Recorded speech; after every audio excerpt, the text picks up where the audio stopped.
I've even cooked green chili with you, but I've never seen you on stage, and it's a great treat coming up for me and for us. And so, Joe Vitale, welcome. Welcome.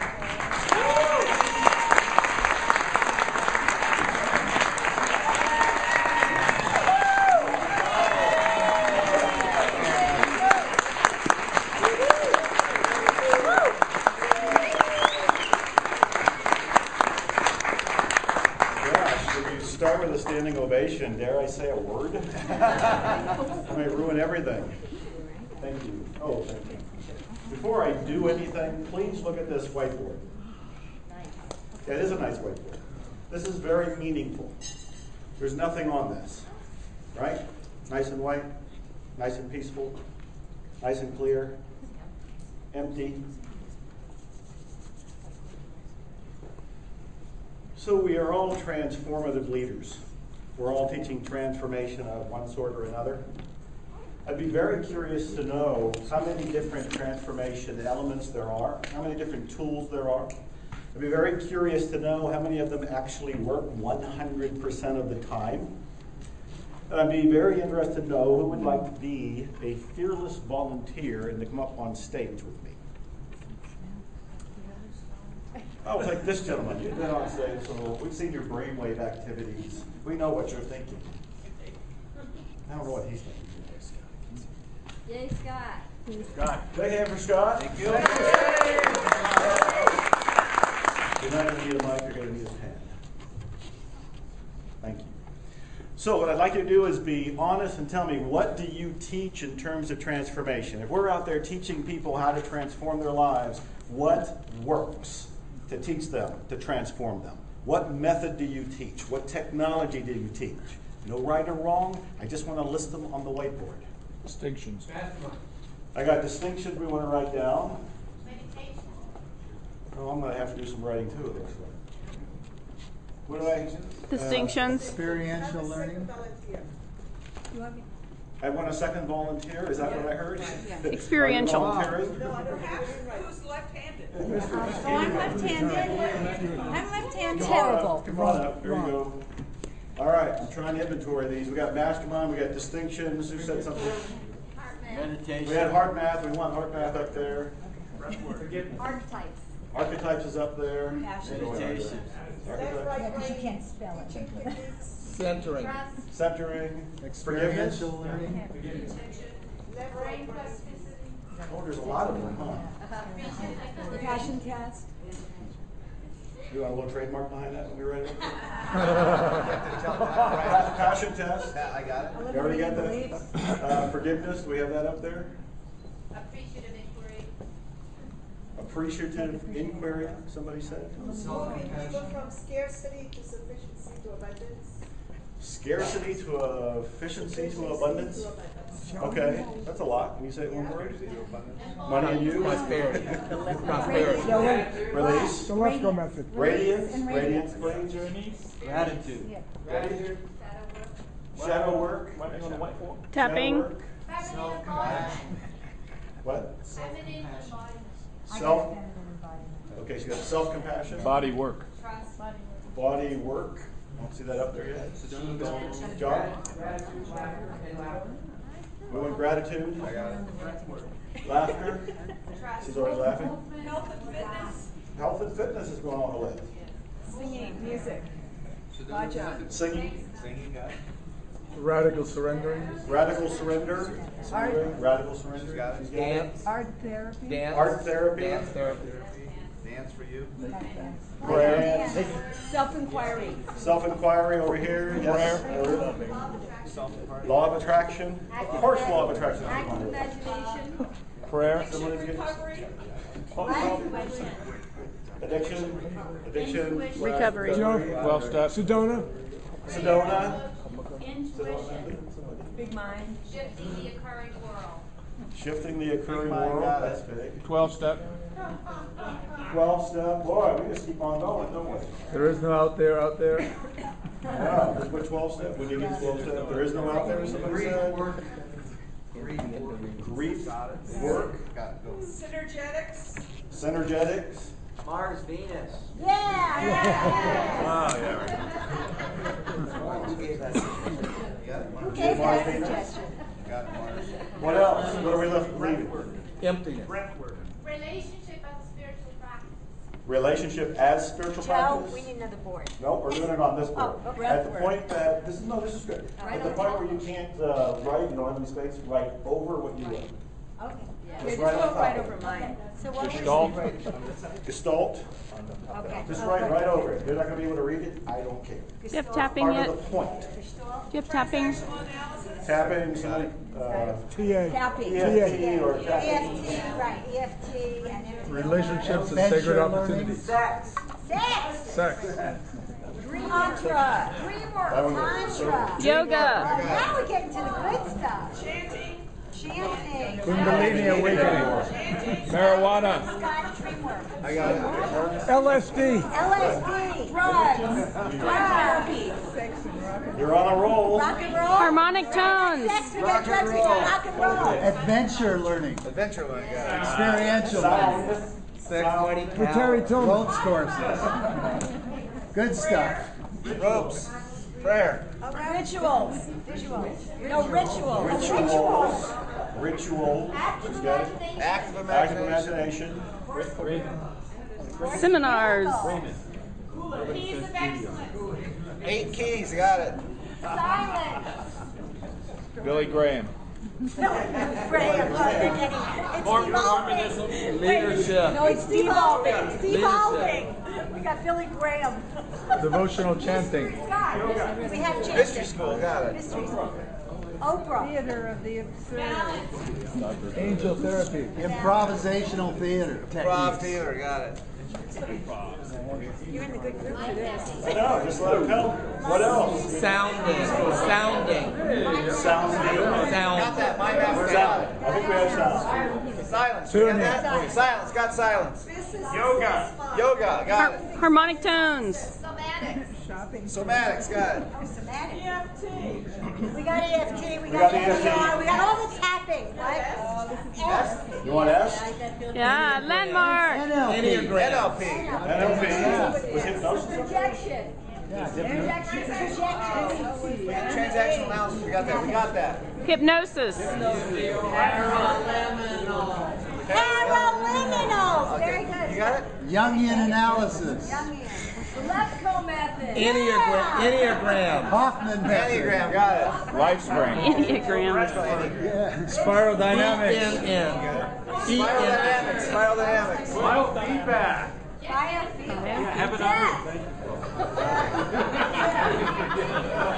How about nude whiteboard writing?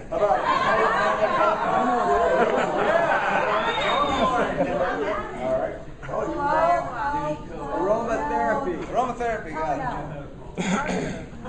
Yeah, firewalking. No. Yep, there it is. Firewalking, got it. Firewalk. Past life regression and all that stuff. How about vision quest? Holotropic breathing. We can just keep going on, can't we? Pretty phenomenal list, right? Time's up, Joe. My time's up? Groping. Channeling. Rolfing, got it. Firewalking. We got firewalk.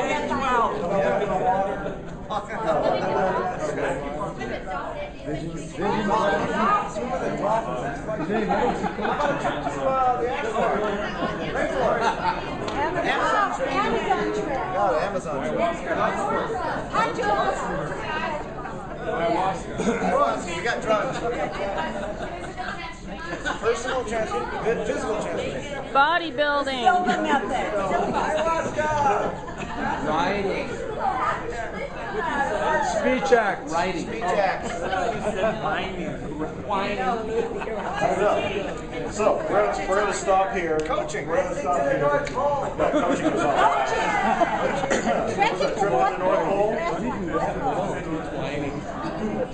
think just do whiteboard writing. Okay, big hand for both of them.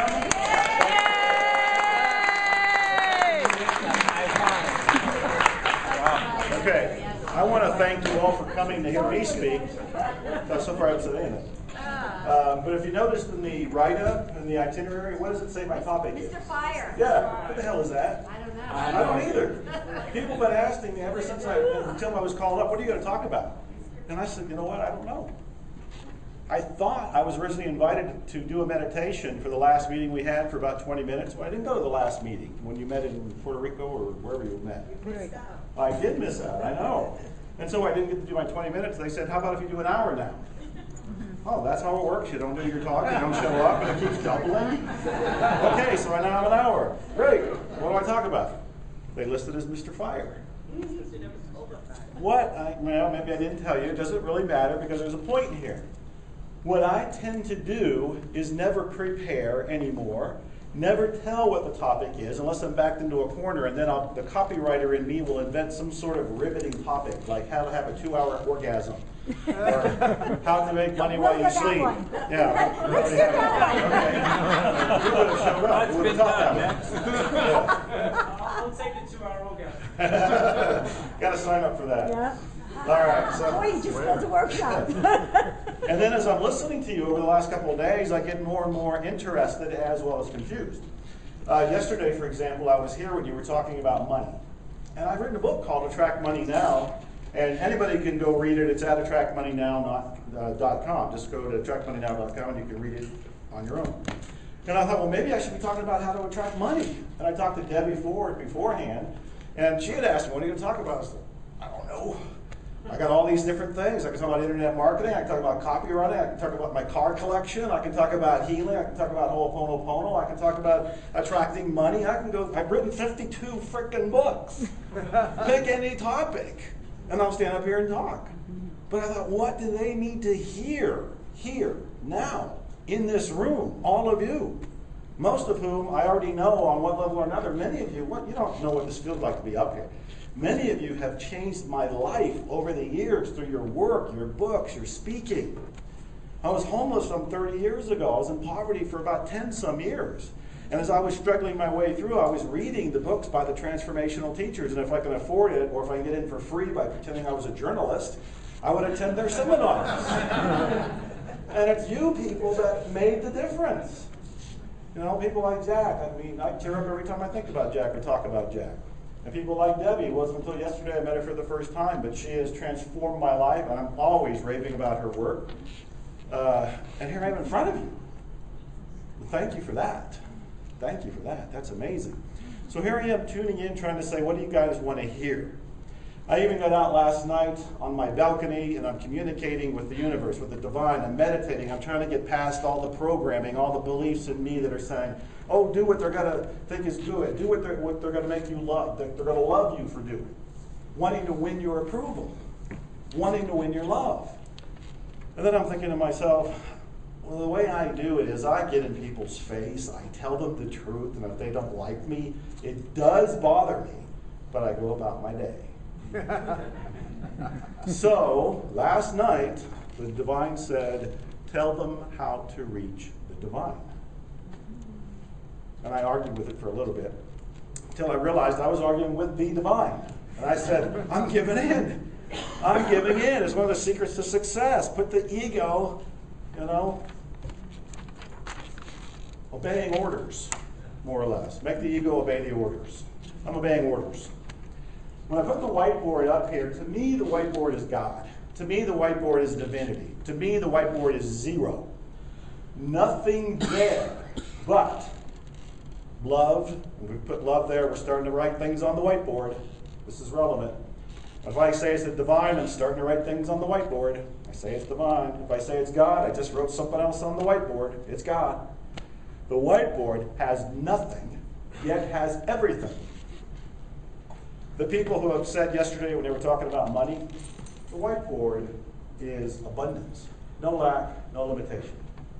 I have not experienced lack or limitation in my life. I just bought another car, number 9, $250,000 handmade spiker from Holland. And I don't drive anywhere. I work at home. People say, why do you have these cars? Oh, it's an investment. Really? Well, that's what I tell myself. No lack or limitation. Why? Because I'm taking my inspiration from the whiteboard. When it bubbles up an inspiration to me, I say, salute, I will do it. When people say, how have you written 52 books? You've been in all these movies and you've written all the, or recorded all these DVDs and CDs and this, that, and the other. It's because whenever I get the idea, the inspiration, I act. Almost instantly. What do most people do? Think about it, question it, have a conversation with themselves about it, wonder about it, doubt it. I don't. I take action. I was told to inform you that one of the things I took action on is in your welcome bag. Fitarita. Everybody got one in their bag. Yes. I'm sorry I didn't give you a bottle of tequila with every one of these packets. What is this? No, where is the tequila? Oh, where is it? The bar has the tequila, please. Fitarita. Okay, so I'm out at dinner. I was in a bodybuilding contest at one time, and I was very disciplined. I was very restricted, and everybody's eating and drinking and having their margaritas. And I remember saying, and I slammed my fist on the table, what we need is a bodybuilder's margarita. And everybody laughed. That isn't funny. I mean that. And then it occurred to me, thought was there. Joe, make the healthy margarita mix. A margarita mix, the average margarita mix has 300 to 1,000 calories in it. So when you order your margarita, just that one, that's half your calories for the day. And if you're in a bodybuilding contest, that's your calories for the week. So I thought there's got to be another way. I worked with a medical doctor, I worked with a nutritionist, and I did all the sampling for all of the, the process of making all of the different Fitaritas. God bless you. Yes, I did all of that. I did it. I went to war for everybody. And I ended up with Fitarita. I am not a chemist. I am an author, first and foremost. Sometimes I get to speak, sometimes I get to do other things, but I'm first and foremost an author. I like to write. That's why I have so many books. However, I saw an opportunity, an inspiration. Something coming from the whiteboard said, hey, Joe, here's an idea. So we invent this. One company's already asked us, how much for 11 million packets? How much for 11 million packets? Another company says, how much for the rights to sell this in Africa? Another company says, well, we want to sell it to the Latino market. How much do you want for that? Money is all over the place. Trillions of dollars are in circulation. But if you're still going back to the river to pick up money with an old bucket, it has holes in it, and you're not going to do as well. You have to go with a new bucket. So, when we look at all of this, and these are all wonderful tools, I know most of these tools, I can add a few tools, I have tools of my own. You know what that does? Do you know what that does? Where's our erasers? Permanent ink. Kleenex there, Joe. Kleenex is. I'm supposed to use Kleenex on that? It's this thing. Thank you, thank you. Okay, so you have all of these things that I'm going to just be in your face and say, most of the time this takes you away from the divine. Most of the time this takes you away from the whiteboard. Now I say that's in your face because a lot of you are married to these ideas. A lot of you have patented and trademarked and written about this and recorded about this and made it your life. Dr. Hulen and I, Dr. Hulen's the guy who taught Ho'oponopono. He's my co-author on the book Zero Limits, and everybody has a copy of that in your welcome bag. He talked about this. He says that you are either getting, in any moment, inspiration or programming. What you're receiving in any moment is inspiration or programming. And he once said at one of the seminars we did together, a great way to start a religion is for one person to receive from the whiteboard an insight and then start telling the world about it and saying, here's the insight you should practice. You have now given everybody one removal from the whiteboard. And the guy who received the inspiration may or may not know, or the woman, may or may not know that they did that. The inspiration they received was for that person, not necessarily for everybody else. What I'm here to challenge you with is a healing technique and a clearing technique that's going to help you with prosperity, abundance, relationships, and everything else. Because all the problems that you experience are not coming from the divine, are not coming from inspiration, it's coming from the programming. It's coming from all the thoughts that are in your head, many of which you didn't even know were there. And the previous conversation we had, the dialogue we had earlier with the other presenter about the mass of the unconscious being 11 miles wide, that is absolutely correct. But what we have in our conscious mind is this one itty-bitsy percentage, and we think it's the frickin' world. And we are deceived by it.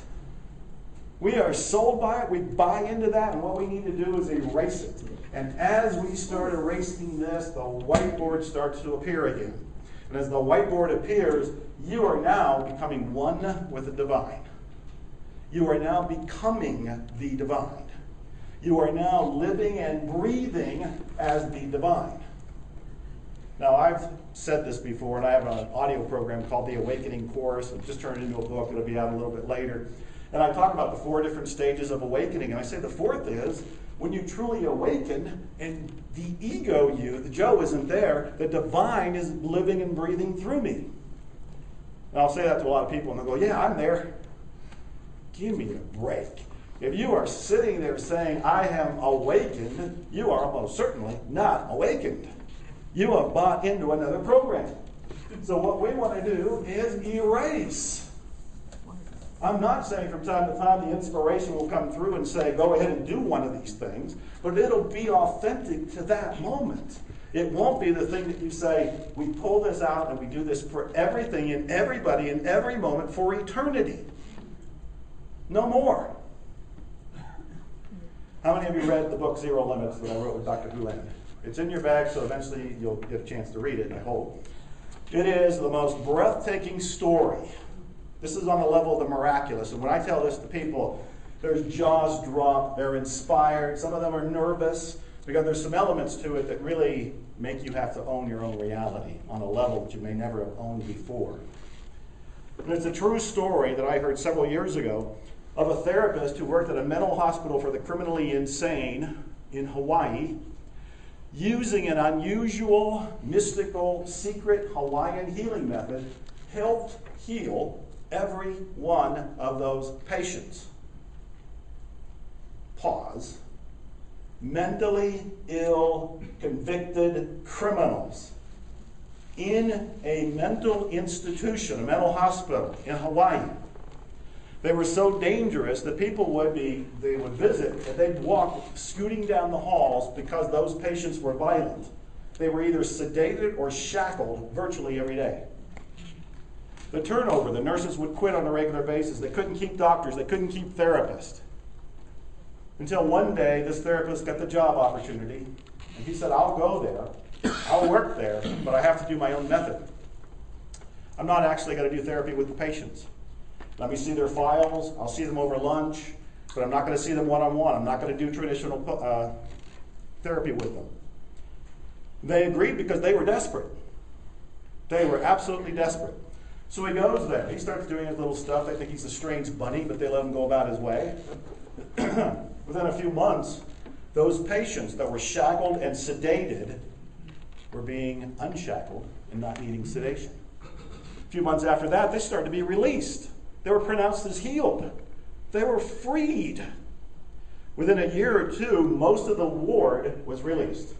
Within 4 years, they were all released and the ward was closed. Now, when I first heard that story, and I get chills right now every time I talk about this, it's like, how is this possible? I know about health and healing. I know about miracles. I've done all kind of work. I've done remote healing. I've been with shamans. I've done all kind of stuff.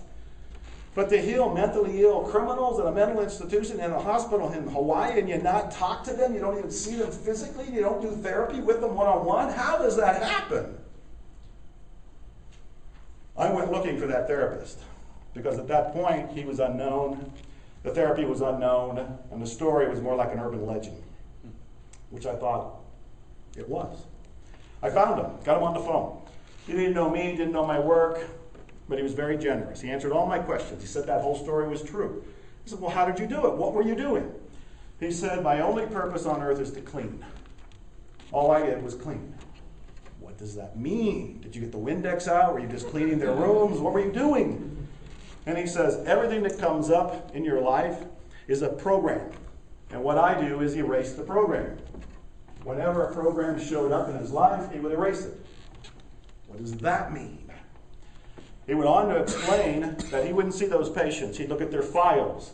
As he's looking at their files, he's looking at their paperwork, he'd feel things. Repulsed, angry, scared, frustrated. He knew that traditional therapy was not working because it had already been tried on these people. He had been brought up in a mystical tradition and learned it from a Huna and was using this to get different results.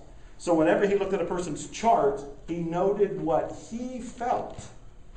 As he cleaned what he felt, the other person got better. This is so freaking relevant to everything all of us do. All of us do. So I went on and had my first seminar with him where I went and met him. Very grandfatherly-like fellow now. He's almost 70. And he really just says the same thing over and over and over and over and over again. It's basically, you just have to keep cleaning. Now, his cleaning method, which would end up being written on this board too, in fact it was, Ho'oponopono, right up there. But we'll take that off as I explain what it is. So Ho'oponopono is a way to take 100% responsibility for your life. What do we mean by that? 100% responsibility means if anything, anybody, shows up in your experience, you are responsible for it. No exceptions, no loopholes, no get out of jail card. And the way this was first explained to me is that Dr. Hulen said, haven't you ever heard the phrase, you create your own reality?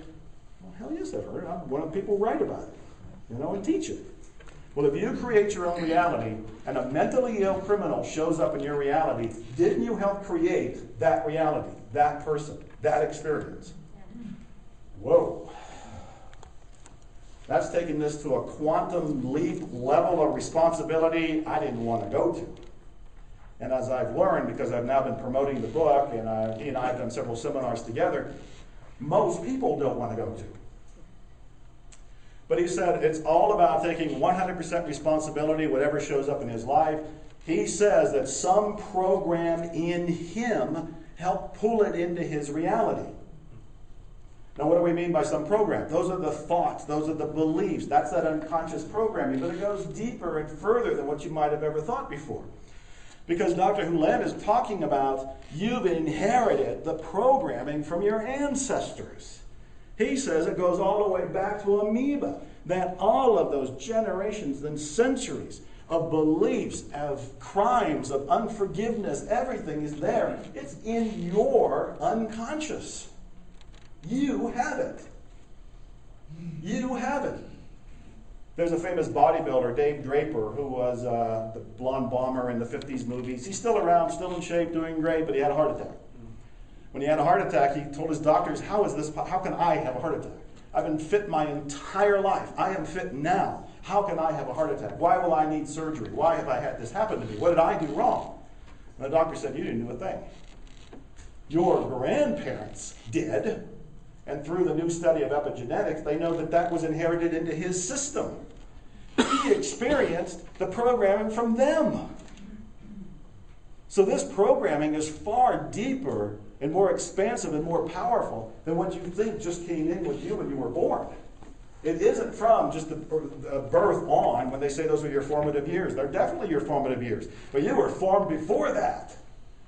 And we have to keep cleaning. So Dr. Hulen says that the best way to clean, in his opinion, and again, this would be written on the board, is to say 4 phrases.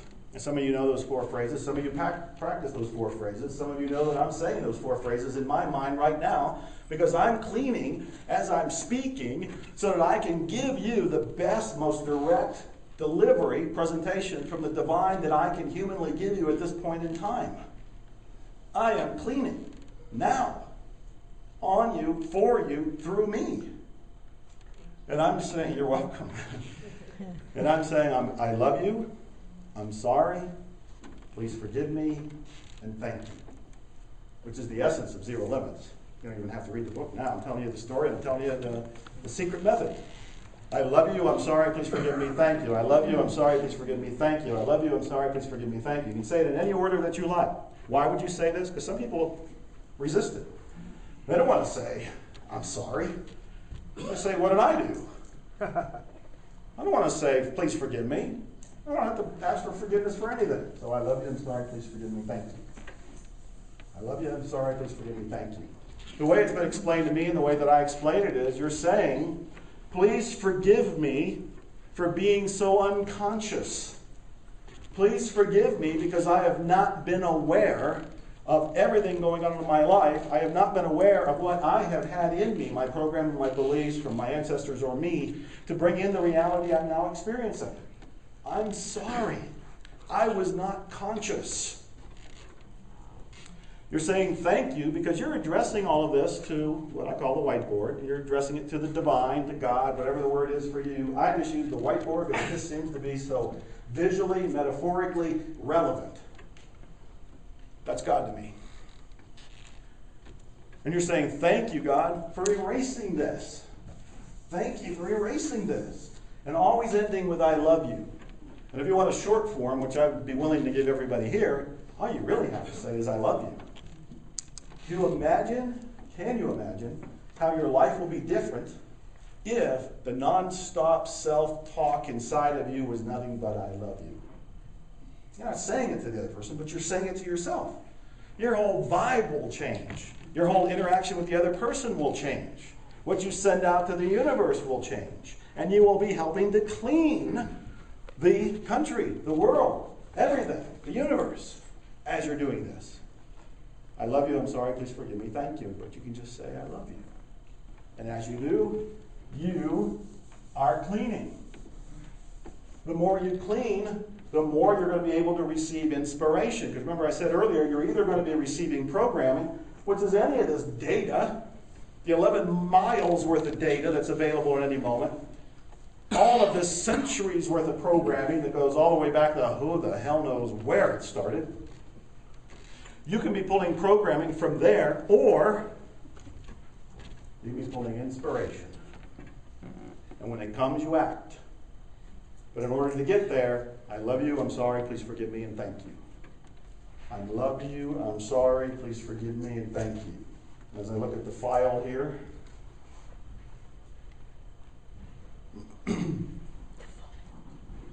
what? Yes, I was looking at somebody's file. I just don't know whose it was. So let me give you another example here. This is one I gave to Debbie earlier, and she liked it a lot, so I should share it. So it's coming up for me in the moment. Okay, I was mentioning I like cars. A year and a half ago, I saw a car. I didn't intend to buy this car. In fact, I had never intended to even look at this particular car. And it's a Rolls-Royce Phantom. One of the most expensive, one of the most beautiful, one of the most divine cars ever made, one of the most divine cars I've ever seen in my life, one of the most divine rides that you would ever experience is in a Rolls-Royce Phantom. Note, I was not looking for a Rolls-Royce Phantom. It was not on my wish list. It was not on my intention list. And in fact, I tell people today, intentions are for wimps. Intentions are for wimps. You either have intentions or you have inspirations. And I used to be the cheerleader for intentions and wrote books on how to do intentions. You can still create a reality with intentions, but I find a much more magical, surprising, miraculous reality when I just say the hell with intentions and let inspiration come. When I saw this car, I was actually doing the Miracles Weekend when I saw you, Ariel, in San Diego. And I went and we saw the car. I fell in love with the car. I bought the car. Impulse purchase on the day. That was the day that the stock market had crashed the most number of points since 1929. I snubbed my nose at that. I bought a Rolls-Royce Phantom that very day. Okay, I was doing this from inspiration. But let me show you how this also triggered something else. So I'm buying the car, I'm walking around the car, and I'm looking at it going, it's big enough to have meetings in it. And then I thought, God, I wonder if anybody would pay to have a meeting in the car with me. And so by the time I got back to Texas, I had written up an email that announced the Rolls-Royce Phantom Mastermind. You fly into the Austin airport, I'll pick you up in a Rolls-Royce Phantom, and you and another passenger, or two passengers, I would take two, We'll go for a little ride through the hill country of Texas. We'll go and have a wonderful dinner. We will talk. You can ask me anything that you want about anything. It can be personal, it can be private, it can be business, whatever that you want to ask me about my books. It doesn't matter. Or nothing at all. We can sit and meditate for those hours. And I'll get back in the car and we'll take them back to the hotel. And I thought, geez, I'm making all this up. Where's it coming from? Inspiration. What do most people say? Dumb idea. Nobody will ever pay for that. Why would they pay to ride around a Rolls Royce with you? Why would they fly from another country to go do that? But I thought, this is coming through. Salute, take your orders, act. Wrote the email, sent it out. What did I decide to charge? $5,000 a person. So 2 people, $5,000 each. They're going to be in the back. If only one person wanted to be with me, it's $7,500. Made all this up. Did it work? I've been doing Rolls-Royce Phantom Masterminds for the last year and a half. Last December, it got to the point where I got bored. I was doing one a week and thinking, my God, I can't keep eating this much and drinking this much. And some people they flew in from France, Italy, Switzerland. I don't even remember all the different countries. And they were flying in only for this. And so I just bought this other car, this handmade Spiker, and so I've announced the Spiker Mastermind. And it's a smaller car, so it can only hold one person, but I already had a person say, I'll come and do it. Where does that come from? Where does that come from? I think that this is inspiration, and I think that this is coming from cleaning, nonstop cleaning. And for a guy who was homeless, maybe this is one reason I'm collecting cars. No car, no house, no nothing. Because people say, what kind of car did you live in when you were homeless? Car? It would have been so cool and wonderful and a relief to have a car. So maybe that's one reason I'm collecting cars. But the kind of cars now they come to me seem to come from inspiration. When I decide to do something with them, it isn't me sitting there brainstorming and strategizing and masterminding anything. That comes from inspiration, and what I do is say yes to it. I've been with Dr. Len several times, just when we were researching the book, and we'd go for walks, we'd have coffee, and he'd buy a pastry or something, and he'd slap a $20 bill down as a tip. So the person who didn't even wait on us would just rung up the register. And he was just practicing prosperity. He was just saying there's no lack or limitation. This isn't something he would do all the time. He was doing it from the moment. He was doing it from the inspiration. He wasn't doing it from the programming. The programming would be something like telling yourself, the more money I give, the more money I'm going to receive. The more tithing that I do, the more money I'm going to get back. All of which is true, but this all comes from the programming. What I've learned is that if we just snub our noses at intentions and come from inspiration, we will have so much more than our ego could ever give us. Because the other problem with intentions is that they basically come from our past. What do you usually think about when you have an intention? It's like I did a record sales last month, so my intention is I want to double it. Well, that's an ego intention. That's the kind of intention your ego comes up with because it's based on what the ego knows. The ego says, this is my past, this is what's possible, so we'll stretch what's possible a little bit. The divine doesn't have that limitation. The divine doesn't have any limitation. So when it says, Joe, you can charge $7,500 or maybe more for a Rolls-Royce Mastermind, that has nothing to do with my ego coming up with an intention. There was no intention. That came as a surprise. So let me tell you another one. This may even shock you, but it certainly has wowed me. Because it didn't come from me, it came from here. It came from the whiteboard. As I'm constantly cleaning, here it comes. I've mentioned several times about being homeless. Well, that scarred me for a long time. I never even used to talk about it until some people had heard the story and intimate conversation, and they would say, you've got to talk about it. Because it's going to inspire people. Most people are just going to think, oh, he's lucky, or he was always born writing books, and all this came easy to him. They don't know that I'm an overnight success, if you count overnight as 30-some years. And so I have owned it, part of my shadow self, to heal it, and I'm doing something about it. I created Operation Yes. Yes stands for Your Economic Solution. And it is a movement to end homelessness in this country. When I first announced it, I was in a small mastermind. Well, the mastermind has egos in it. Nobody thought this was going to work. This is too big. And I said, you know what? I'm taking orders. This has come through from what I think is the divine. It feels like inspiration. I'm saluted. I'm going to make it so. At least I'm going to announce it. When I announce it, the next steps will come up. So I announce it. And suddenly people start volunteering. What can I do to help? And then I start looking into, well, how do I become a nonprofit? Somebody else tells me, here's how you do it. We're a nonprofit now. And then as I talk about it in places like this, in one conversation, CNN TV in Houston heard me, contacts me and says, I want to make a TV show and a documentary and a movie about Operation Yes and You. And he said, let's go back to Dallas. Now this is where I get chills all over me. Let's go back to Dallas and relive your homeless years. Oh, shit. But I said yes. I said yes. And for the first 3 nights before we ever left to go to Dallas, I couldn't sleep. Part of me going, I don't think I'm going to remember anything, 30-some years ago. And part of me going, I'm afraid I am going to remember things. But I said yes. The cool thing was, we went back to Dallas in my Rolls Royce. So you talk about a head-turning experience. I still remember, because a friend drove me, so I'm in the back seat of my Rolls Royce Phantom, and my friend's driving me into Dallas, and I saw the Dallas skyline. And I'm going, man, we don't know what's happening in our lives, and we don't know what's possible. I mean, for me to be on the streets, to be broke for so long, and end up in a Rolls Royce Phantom that a friend of mine is driving me while CNN is filming this whole thing. And they take me downtown, which is the place I was avoiding, because I would go back to Dallas, but I'd stay away from the downtown. I was avoiding it, but that's where I stayed. That's where I lived. I was on the streets. I was on the park benches. And thank God for the library, because that's where I spent most of my time. That's where I learned. That's where I worked on myself. He took me back there, mic'd me, camera on me. Joe, tell us what you're feeling. And man, I wanted to dart. I wanted to dodge. I didn't want to say anything, but I knew this was important. It was important that I did it for me, for my cleansing. So I continued the clearing, so I didn't relive all of that stuff in my haunted unconscious. So this was all coming up as an inspiration, and I'm just saying yes, yes, yes, yes, yes. And we go to the library, we go into the public library.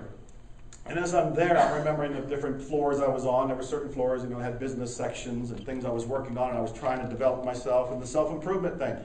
Napoleon Hill and The Magic of Believing, Claude Bristol, books that saved my life. Because I didn't want to live. I mean, suicidal moments were there too. And so he's filming all of that. And as I was there, I started to relax. I started to realize that, hey, everything's okay. You made it. We started looking around, and my books are on the shelf. We wander around a little bit more, and there's this young fellow with a stack of business books, and he's studying them. And I saw myself there. I swear to God, I saw myself in him. And he was looking at books, and I knew that many of the books. And I walked over and I said, those are great books. I know that one in particular and this other one. And I said, what are you trying to do? He said, I'm trying to do internet marketing. And I said, well, let me tell you a quick story. He told him about me being homeless and coming into that library 30-some years ago and wanting to be an author. And he was reading my books. And my books were on the shelf. But Operation Yes has come from here. And yes, there's been healing there. There will be dramatically more healing for me and everybody else involved. But all I'm doing is, I love you, I'm sorry, please forgive me, thank you. I love you, I'm sorry, please forgive me, thank you. Or I just, I love you. Making it a non-stop meditation. I have been teaching this now for a few years. Most of the time I just do this kind of quietly in ninja mode. But if I get a chance to speak like this and it feels appropriate, I go ahead and bring it out. I'm at the point where I'll be teaching a volume 2 and coming out with some of the advanced Ho'oponopono methods. And I want to teach you one of them right now, but I've only taught one other time just a few weeks ago in Poland. And when I did it, most people were crying, because it's a way to release one of the stuck issues in your life.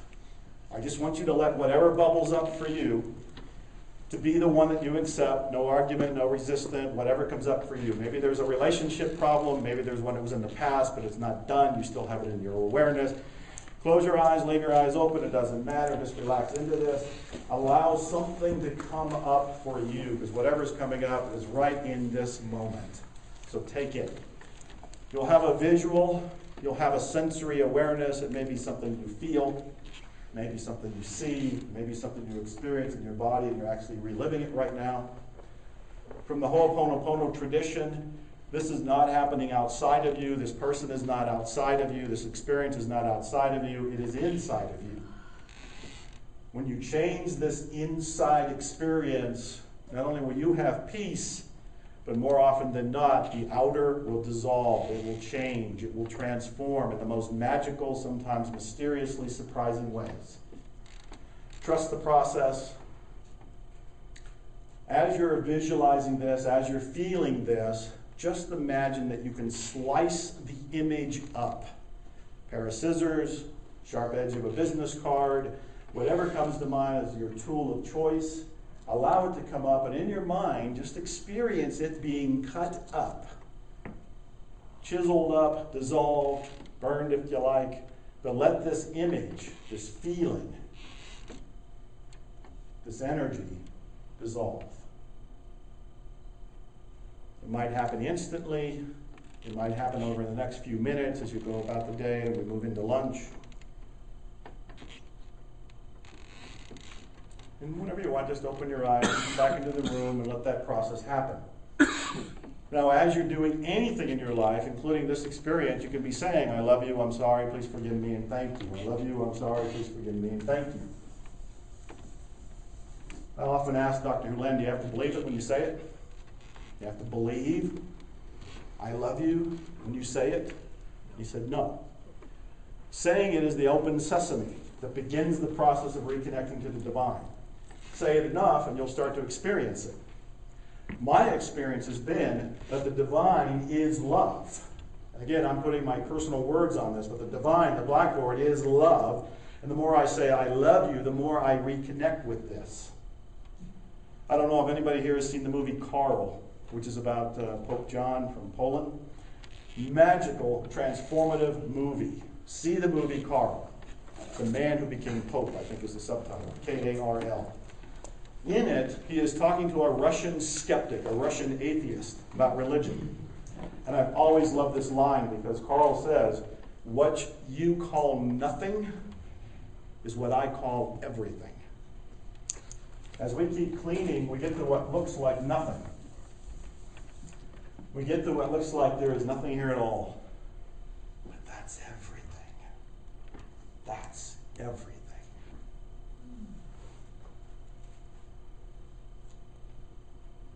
Do you have any questions?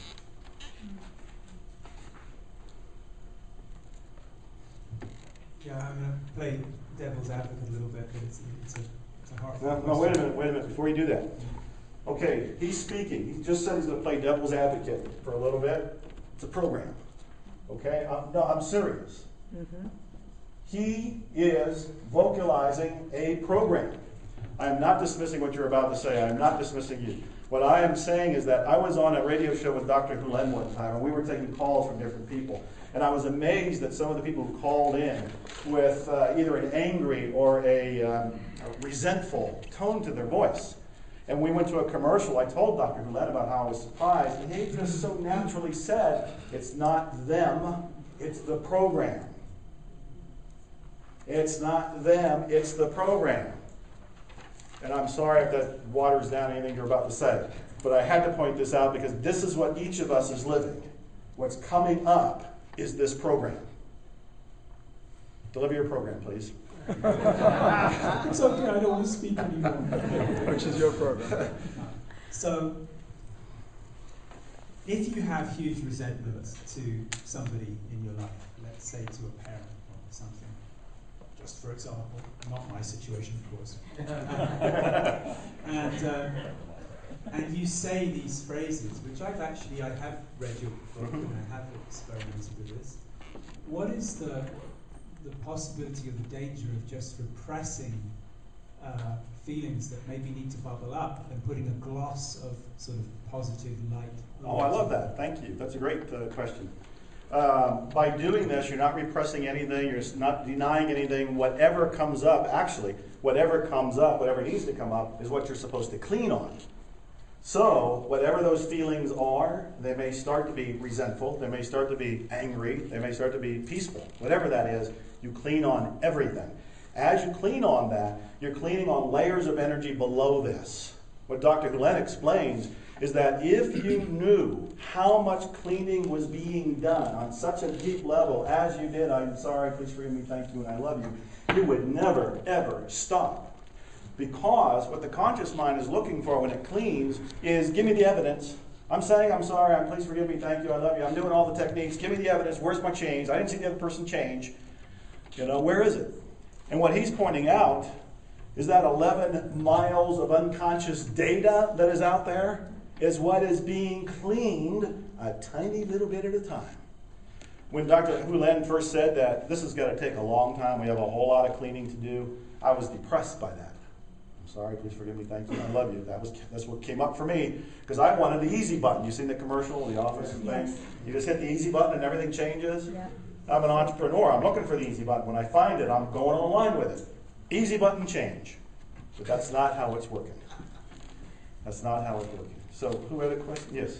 Are you speaking the I love you, I forgive you, I'm sorry to the feeling or the experience or to the content of the story? You are speaking the feelings. He's asking, where do you speak it? The I feel, or the I love you, I'm sorry, please forgive me, thank you. Who are you addressing? The divine. The whiteboard. You are not addressing the feelings. You are not addressing the other person. You never even talk to the other person unless you feel inspired to. You are only addressing the whiteboard. I'm sorry, please forgive me, thank you, I love you, so that you can keep cleaning what you're perceiving to be the problem. What you're doing here is cleaning your own vision. You're looking at this particular reality, whatever it happens to be, and you're saying to yourself that this is a problem, let's change it. Well, that perception isn't out there, that's in you. The example I gave the other day to somebody was, and I've given this in presentations, is that most of us try to change the world in the same way that if we went into the bathroom to shave, we put the cream on the mirror, or we put the makeup on the eyes in the mirror, instead of doing it on ourselves. Yes, oh God is right. Everything out there is a projection. This is my terminology here. Everything out there, including all of you, and I did really great with this projection, is a projection from the mental movie inside of me, coming from my programming. My programming is what is going out to collect, attract, create, whatever you want to call that, to pull you into my experience. If there's something here I don't like, it is part of my programming that needs to be cleaned or cleared. It's not that I need to go and talk to you and say, hey, I didn't like what you said. Fix that. Take it back. No, inside of me needs to be cleared. Here and over there. Yes. Yeah, there's something that I do, selling, and I sell really well. And my method of selling is not very evolved. And I can guess at so many different ways you can do this. Yeah, but I'm really good at it. And a fellow TLC member has been suggesting that I clean it up. I've also been thinking of it even before that. And I'm just scared shitless to do it any other way. Because when a promoter invites me to come to their event, they're counting on me. So I've got all kinds of excuses, like I don't have the right to experiment on their dime, and they're counting on me, and I'm really good at it. All of those things that you just said is what needs to be cleared. All of that about your concerns, about your fears, about your doubts, that's what you cleared. Further note, now that all of you have heard this, you are clean and clear on this. This is now in your reality. Everything that comes up, and then somebody else says they have a problem, it's not their problem. If it's in your reality, you are co-creating it, and you are responsible for helping to heal it. And the one way I'm proposing that you can heal it is with this zero limits, ho'oponopono, I love you, I'm sorry, please forgive me, thank you, or just I love you. We want to work back to the divine. Everything that's out there that's in between us and the divine is what needs to be cleared. Quick story for you, it's in Zero Limits, so you'll get to read it sooner or later. One of the most incredible salespeople in California with a luxury, a Toyota Lexus dealership, I think is what it is, holds the sales records for the most number of sales for the entire year. I interviewed him because I'm enough of a marketer, an entrepreneur, and a journalist to want to find out what people are doing. And he said, all I'm doing is cleaning. I was like, come on, not that again. He said, all I'm doing is what Dr. Hulen taught me to do. When I meet people, when he meets people, he meets Morty wants to go buy a car, he doesn't talk to him about the car. He's cleaning inside of himself. He's saying, I love you, I'm sorry, please forgive me, thank you. What were you here for? He was here to see a car. Inside of his mind, I love you, I'm sorry, please forgive me, thank you. And he has a conversation with them. People will come in who are only looking, and they'll leave with a car for the husband, a car for the wife, and a car for a child. And all he is doing is he's completely neutral. There is no intention. There is no sort of manipulation. All he is doing is inside of himself, making sure he is totally clean and at peace. And whatever comes up, buys a car, great. Doesn't buy a car, that's fine too. They more often than not buy cars, plural. Now, over here. Take that, Eric. Oh, I'm sorry. I don't know where the mic's going over. So I'm just a little fuzzy on who you said I'm talking to the divine when I said, I love you, please forgive me, thank you, I'm sorry. But in the book, when he was reading the charts, didn't he put himself into the experience of being the crazy criminal person and then say those things? So I'm just not clear. Yeah, great question. Great question. So we have a person who has the program of fuzziness right now, and we're going to clean this because many of us have this, but it's also in us. I have asked him that question in particular, and what he's cleaning on is what comes up within him. So he's not reading it and projecting what that person was feeling or what they were thinking or what they were being motivated by. He's not guessing at that. What he's looking at is that this person was a murderer and a rapist, and my God, he feels the rage of it. That's in him. That's what he cleans on. And as he cleans on that, son of a gun, that other person somehow changes. The program, this is so important, the program that is in the other person that you have picked up on, you are sharing with. On an unconscious level, you have the program too. That's why you notice it. As you clean on the program in you, it gets clean on the program in him, and it gets clean on the program in everybody. This is so incredibly powerful. Thank you for the question. Yes, you had your... 2 parts. Is it any more powerful to clean silently, internally, than outside, externally, out loud? Mm-hmm. That's part 1. And part 2 is, I thought I heard you say change the order a couple of times. Good questions. Yeah, great. Okay, first is almost always it's done internally. You know, this is a personal relationship between you and the divine. And so you can't say it out loud if you feel inspired to. There's no rules about that. But the way it was taught to me, the way as I understand it, is that we always said it quietly, silently, as a personal connection. It's a type of prayer, it's a type of mantra or song to the divine itself. And as for the order, you can say it whatever order you like. You know, I tend to be going with, I'm sorry, please forgive me, because I'm starting with, I have an issue, a problem. Something is going off in my world. And so the first response for me is I got to take total responsibility. It means that I have missed the mark in some way. I'm sorry I was unconscious. Please forgive me for not being aware. That's where I start. And then I'll move into thank you, because gratitude alone is so powerful. And then into I love you. But that's my preferred way of doing it. No particular order. Yes? I just want to thank you for what you're saying, because I'm experiencing this on a lot of different levels. And what I'm understanding you're saying, if a person is coming into my life, I understand that person is an aspect of me, because we are all one anyway. Yeah. So fundamentally, we're all one. So that person is an aspect of me. That person is me. So they're coming into me. They're showing me an aspect of myself that I might have disowned, that we were talking about yesterday, that I might have not forgot about, coming in so I can be healed myself. So I'm getting this of I love you, so that creates the welcoming. And then I'm getting I'm sorry because I have rejected you and put you someplace where I didn't want to know you. And so I'm sorry for that. And please forgive me. The origin of forgiveness, some people say, is to go as before. So let's go as we were before and thank you, and let's celebrate together. And I just want to thank you. I just never got it to this level that you're talking about. You are very welcome. Thank you. Thank you. 1 or 2 questions, and I'll be out of time. Her hand's been up. Yes. Okay. I would like to hear how you define or how you can feel the difference between inspiration and the program. That is one of the best questions I've asked Dr. Gulendak, because I've got to, I'm sure some of you have thought this. Yeah. And it's something we can put on here. Confusion. Shared program, thank you. So she was asking, how do you know the difference between inspiration and a program? How do you know the difference between inspiration and a program?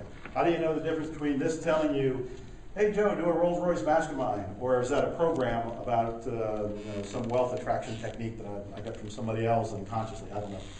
I asked Dr. Glenn that, and he said, you know what? You don't know. That's why you have to keep cleaning. You don't know. We have so much garbage. We have so much of that 11 million miles of data there that's in the way that we have to just keep doing the best we can. And by saying, I love you, I'm sorry, please forgive me, and thank you, we get closer and closer to being with that divine. So the basic answer is, you don't know. Not with 100% clarity, at least not at this point in time. One more question, because it's counting me down fast. Marcy? Right here. Right there. No? No, Oh, over there. Is it? Yeah, Oh, this I've been doing this for about 3 months solid, and it's kind of like a tape now in my head. I wake up with it in the morning and kind of go over the night a lot. And there doesn't necessarily have to be something going on. And I'm wondering, is that just the same thing? Just cleaning? Yes. Kind of just lending my body or my beingness is how it feels to me. Yes. And then all of a sudden, I won't do it for a few days, and then all of a sudden it'll come on real strong, and there's really nothing going on, but it's just there, run. Is that an experience you've had? Yes, it has. I got to the point where I would wake up and it was going on. It was almost like part of my dream world, my astral world. Let's sneak in one more question with her. Her hand's been up for a long time. And so I find that that's been going on. I think it's a wonderful thing. You know, it's like make money while you sleep. It's like get clean while you sleep. So I like this approach. Well, it's actually similar to that question. How different is it if you're just doing it rotely versus actually having your attention on what is going on? That's a great question. I have found that if I do this on a true problem, meaning there's something in my awareness and it is bothering me, it is eating me up, and I'm very intense and focused about cleaning on it, I get results faster. Just by doing it by rote, I think there's some background cleaning the windows that's probably going on. But if I'm really focused and I'm taking care of an issue, really speed. I've got to end because I'm right down on the wire. Let me say just a couple things here. Thank you for the honor of speaking in front of you, especially when you didn't know what I was going to speak about, and of course neither did I. And thank you for helping me clean the whiteboard here. Yeah, I know. I'm not done. I'm not done. I'm here with you. And I want you to know that I love you. I'm sorry. Please forgive me. Thank you. Thank you.